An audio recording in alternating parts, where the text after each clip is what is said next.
Cashflow Diary Podcast, episode 239.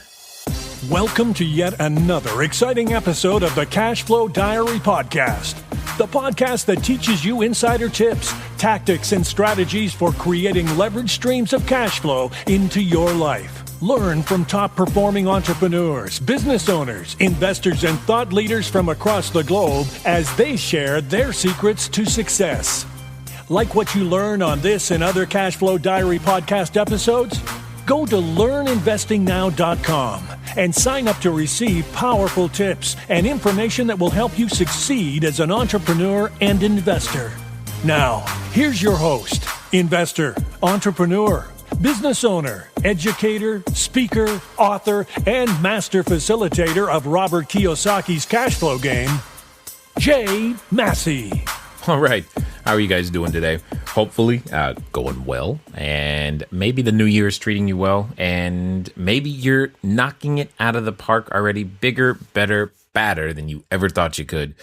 I know some great things are happening over here, and we're watching and witnessing a number of people changing and growing right before our eyes. And this is one of those times where you can take advantage of that energy, give yourself the excuse to be someone different, simply because, well, everyone else is doing it. It's kind of popular right now. So go out there, write some more offers. That's definitely something that I want to make sure that you're doing. You have measurable actions toward these goals of earning more money, getting involved in real estate, not just learning and listening. That's definitely part of it, but you also must take some action. So with that being said, one of the things that I want to remind everybody doing is that if you want, you can go back and listen to some of the other episodes that we've been doing so far this year. Why? Because we're still going through the 8 things to give up, right? You made some New Year's resolutions, and we have 8 things that we've been talking about to give up. What are those 8 things? Doubting yourself, negative thinking, fear of failure, criticizing others, negative self-talk, procrastination, fear of success, and people-pleasing. So today is going to be all about you giving up criticizing others. So if you want to find out about doubting yourself, negative thinking, fear of failure, and giving those up, definitely want to check out the prior episodes to get the tools, tips, techniques to be able to make that happen. Because I'm guessing it's going to make you more productive if you let those things go, release them back to where they absolutely belong, i.e. away from you. So, criticizing others. This is something that this one was pretty difficult for me to necessarily talk about, because I don't believe that it's not necessarily something I do a significant amount of. And early on, in especially in my business career, one of the things that I was asked and told and suggested it to me that I pick up was a book which totally influenced me in a very, very strong way in terms of how I communicate to people, and specifically just understanding the goal of a conversation or relationship or outcome. And by following these ideas and things inside the book, I think it helps more to be, well, more productive at the end of the day. So I know you're probably wondering what's the name of the book. It's How to Win Friends and Influence People, Dale Carnegie book. It's Carnegie. What did I say? Anyway, you'll look it up. You'll know. You get the point. It's How to Win Friends and Influence People. Here's the point. The major point of that book is, in a lot of ways, no matter what you're saying, you're going to influence people. Right? And you can choose how you wish to influence them. You can influence them for good. You can make them, people often say things like, they don't care how much you know until they know how much you care, right? Those types of things. And that's something for us to be aware of as entrepreneurs, because one of the things that we're doing all the time is communicating our beliefs, thoughts, habits, ideas, and etc. to many other people. And well, occasionally not somebody is going to believe what you believe and walk the same walk and talk the same talk as you. And you know what? That's perfectly okay. The question is, how on earth are you still going to be able to work with that person? Because in a lot of cases, sometimes we still have to figure that out, especially when that person is a customer, client, tenant, etc. I mean, could you imagine if you had to require all of your tenants to believe what you believe and work, agree with you and all these things? That, I mean, you probably have a lot of vacancies, right? And we don't want that. What about the team members? Same thing. You've got to figure out a way to work with those that are different than you. And I promise you that criticizing them is not the way to go. Not the way to go. So to put this particular episode together, it was a challenge because I had to do lots of actually reading and research and going, okay, why do we criticize others? What is the point of that anyway? Because it, for me, it seems very useless. It doesn't move a lot of things forward. And so I choose not to invest a lot of time doing it at the end of the day. And I want to focus most of the time looking for solutions. I found a number of different articles and things online that I thought were interesting just in the comments of, criticizing and why and its effects. One such comment was just how criticism serves to make you harsh, vindictive, and cruel, and leaves you with the soothing and flattering idea that you are somehow superior to others. That's an interesting standpoint because I know it's going to sound crazy, but I think real estate investors specifically are hyper guilty of what I just said. So I'll say it again. Criticism serves to make you harsh, vindictive, cruel, and leaves you with the soothing and flattering idea that you are somehow superior to others. I'll tell you the primary example of place where this comes in, and then the secondary. There are two really, really big areas where this is, an issue, and you should be, I think, aware of it, if nothing else. So, the number one time I believe that this happens is, you've gone through the work to find someone who's willing to sell, and maybe now you're walking their property. And again, it doesn't really matter what type of property. You're walking the property. That's part of the process, right? You're going to go look at the property and make sure, it's quote unquote up to snuff or whatever. But typically what happens is that you are looking for what's wrong with it. And that's fine. You can look for what's wrong with it. Indeed, you should at this point. I have no problem with that. The challenge is what comes out of your mouth to the seller when they're present. Because ask yourself this. When you are selling a property, or when someone's selling a property in general, what emotional state do you think they're in? For example, do you think they're, feeling strong and confident at that moment? Is there a problem in their life going on? Is it a life event? I mean, how confident and strong do you feel when you're experiencing a life event or some sort of challenge? And the thing to really hone in on is that at that moment, they may not feel very confident or strong and possibly even so far as to say weak because they're having to sell this property. And if you're doing probate, this is probably even more true, right? Because there's so many things that are going on, not to mention the conflicting emotions, etc., that are also happening at the same time. Here's the point. Do you think being critical of grandma's house, do you think saying, oh, look at how, tearing the house apart with words, do you think that's endearing you to them to, help you even close this deal? Do you want to hang around? Think about it. How do you feel when someone comes at you with critical words about anything that you've done or that you care about or that you're emotionally close to? And for a lot of sellers, they could be emotionally close to the property, right? Now, notice I keep saying the word the property instead of like your house. That's one of those subtle but important things. To me, it's the property. To them, it's their house. And you want to do your best to not talk bad about the property because they might actually take that as a personal offense. And I don't think that's going to help you at the negotiating table. And it's definitely not going to help when you start asking for things like seller financing or low downs or when you're asking for low escrow, if any escrow deposits, right? You're not setting yourself up in order for them to feel Like, yeah, I want to allow this person to help me by attempting to put yourself in a superior position and or prove how much you think you know. They probably don't care at the end of the day. They probably just don't care. So some of the things to consider, I was actually looking up on psychologytoday.com, believe it or not. They had a list of 30 possible reasons why someone might choose to be critical. And I find it interesting. Obviously, I'm not going to read all 30, but if you want to go look it up, you can. It's the 30 most common reasons people might criticize you. And then it says, and 14 questions to ask yourself before you strike back.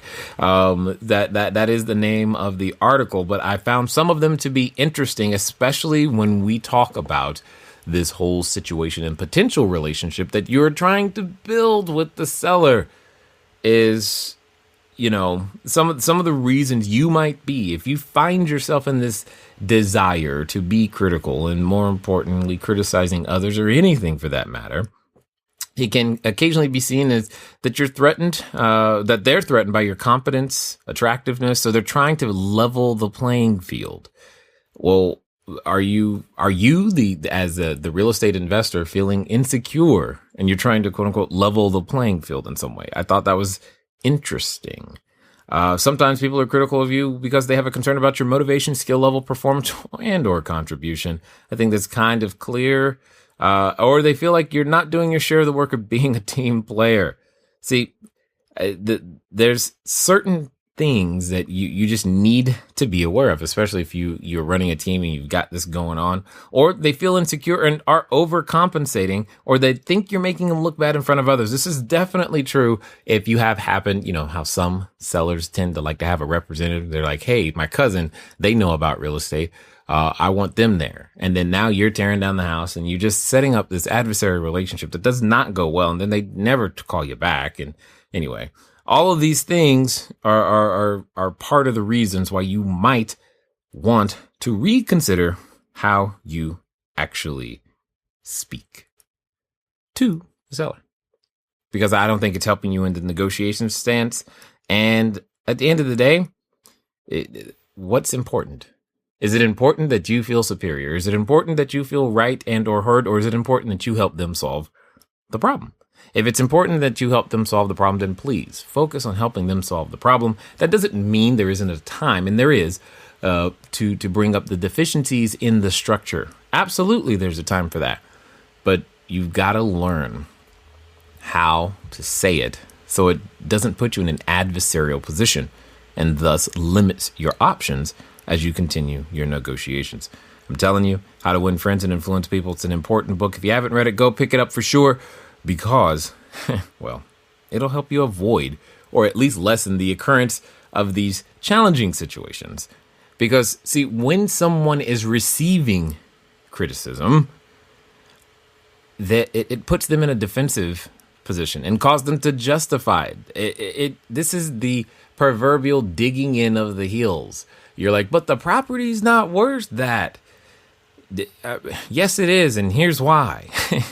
And then you go back and forth, and you're arguing over price. And what really happened is that both your egos got flared and tripped, and now to protect one another, neither of you can give in, and you're all frustrated. They're so unreasonable. I can't believe it. Don't they understand? I did all the comps. I did.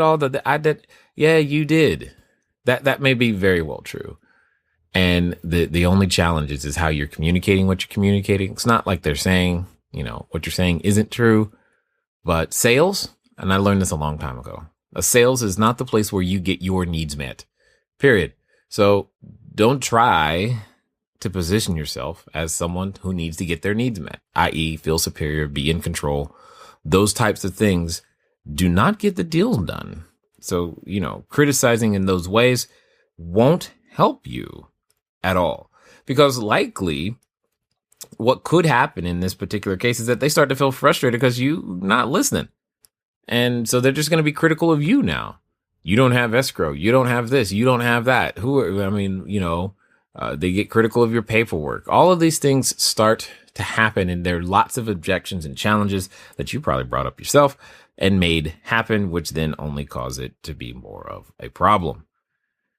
Remember, many times the seller you're working with, especially if you're working seller direct, as you should, especially you wholesalers, as you're working seller direct, you're in this situation and they're hoping that you can help them. They may not actually have an answer. You're supposed to be the knight in shining armor. You're supposed to be the one who's rescuing them.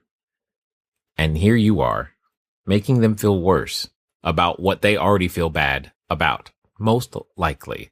Most of the time when dealing with sellers, this is the case. They already feel this way, and then you are not helping and for whatever reason, you may actually believe that doing that gets you a better deal. I believe it just ruins the relationship. It's your choice, but I'm just telling you, criticism is absolutely futile. There's no reason to do it, as far as I'm concerned. So what could you do instead? What about just stepping back and trying seeing things from their perspective? Figure out, why do they want the things that they want? Why are they saying? It's way more productive to understand, especially if you're stuck on price. Well, how did you come to that number? Now, I'm not criticizing their number, although it can come off the wrong way depending on tone of voice. I want to know, oh, that's interesting. How did you come up with that number? Because there's a reason they want that number. Ask them. You could ask yourself, if you were in similar circumstances and had the exact same temperament as them, if everything that was going on in their life, first of all, do you even know? Most of the time the answer is no, Jay. Why would I bother asking that? I'm just trying to get my deal done. Yeah, it's because you're focused on you. So, stop that. But ask yourself, if you were under similar circumstances as they and endowed with the same temperament as they, isn't it possible? Isn't it just possible that you might be reacting the same way? Can you at least go that far to, walk a mile in their moccasins, so to speak? And if that doesn't work, just ask yourself, when was the last time I was perfect? Have you always gotten it right? How would you feel? Just try a little bit to show a little bit more compassion, caring, listening.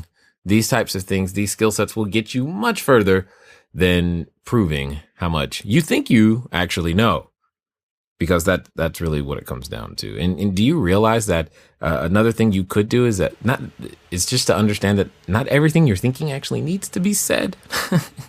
Exercising a little self-control never hurt anybody, because if you were under the same circumstances, here's a way of looking at it.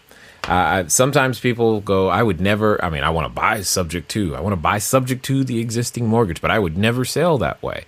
Well, I disagree strongly, because if you were in that position, if life situation was what it was, and that was the only way you could get rid of it, rid of your pain, you would do it, because you would choose to alleviate the pain. When the pain's big enough, often we decide with different centers of our brain, different pieces of our brain, we make decisions that we might not have otherwise made. The point is, you're looking for relief, and someone comes to you with something that is subject to, even though you understand that you're still going to be responsible for the debt and they're going to be on title and all these other things, you would do it if the pain was bad enough. And your seller, the very person whose house, you know what? They probably should have painted. Yeah, they probably should have covered up the wall or the holes. Yeah, they probably should have, fixed the cabinets. Yeah, they probably, and it's not like they don't know, they're very well aware. They could be very well in the back of their head going, God, I please hope they make an offer. In fact, they probably are. I hope they make an offer. I hope they don't see all the things that are wrong and they can make an offer, because I need this property sold, is often a common thing going through their mind. But are you brave enough to ask and find that out and actually come alongside them and help them solve their problem? Why are you expecting them to be perfect? I don't know. Criticizing other people doesn't help, because no one's perfect. Not even you. Yes, you arguing with me in your head right now. Yes, you. That little voice that's saying, you don't know me. You're right. I don't know your name, but I know this. No human is perfect. not even you. So give them a break too. Whomever you are talking to, not just your seller, maybe it's your spouse, whatever it is.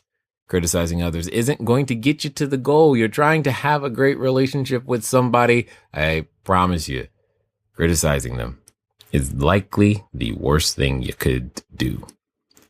See, one of the things you could do instead is to try to take responsibility for it. And a way you can do this in negotiations, which I think is awesome because it often gets you exactly what you're looking for, is, let's say there's some deferred maintenance, or maybe there's, something that the seller should have fixed, an electrical problem. It doesn't really matter what it is. There's something that's like, I see a big problem here. And you're thinking, man, that's going to cost me a lot of money to fix. And, they already want too much money for this house. All right, so let's get a little bit more creative. So here's a very, very simple strategy. Very simple, hyper simple. Anybody can do it. You can do it, and it will get you a better deal. So, and frequently this is, like my common go-to. When you see something like that, it's like, cool. And we're ask them again, things like, hi, what was the price? Or what were you looking to get? Okay, and how did you get to that number? Okay, so here's what I'm thinking. I think we can get you to that number, but here's my challenge. In order to give you that number, because of XYZ, this is where you state the problem, because of the broken staircase, because of the bad electrical, because of the roof, because of the condition of the kitchens, because you still have shag carpet, here's how we can do that. Here's option 1, option 2, option 3. And then you give them option 1, 2, and 3. So did you hear how I did that? I didn't actually say, oh man, look at that rug. That sucks. I'm not going to be able to pay you what you want. I didn't do that. They know the rug is bad. That's not a secret. They just took you by it. Right. So, that's not a secret. Being critical of it isn't going to help you. But yes, it's a challenge that needs to be addressed. Okay, cool. So find out what it is, remind them of what it is that they're asking for, figure out a way to get to there, and let them know, okay, cool. Here's how we can do that together. Option 1, option 2, and option 3. And what it comes down to is that when you do that, you end up in a better position. They don't hate you. And you actually come off as a person who might have been trying to help them. Like I said, I think there are many opportunities for real estate investors to specifically be guilty of this critical nature thing and being critical of others. Now, I said there were 2. The other is inside of the lending / commercial space, because it's just like you can feel at times that there are times like you have to pass this bar with this lender or with commercial realtors, inspectors, and all these other things. And just understand they're humans too. There's no sense when you're on the receiving end of that criticism. Hey, you don't know what went on their day. I'm just also asking you not to be on the giving end as well. Because it totally comes in and from, you're not qualified and I'm this and I've got, 12 letters and all these designations. And again, I'm not saying those designations aren't important. I'm just saying for you and I to recognize that the person, they have worked hard and they want to make sure that there's recognition of that work. But that doesn't necessarily mean you have to get defensive either. So it's there, but all of us are human. We can be shiny, happy people. We can figure this thing out if we just take it one step at a time. Just understand that we're influencing people. So I said it before, I'll say it again. Go get the book, How to Win Friends and Influence People. Read it cover to cover. Just implement it. Make it a part of you in every way, shape, or form. And just understand criticism is super, super futile. By the way, one of the best critics of you is, you. But this is not the episode we're going to be talking about negative self-talk. So there'll be more on that next time. It's been fun talking to you today. I look forward to talking to you soon. Until next time.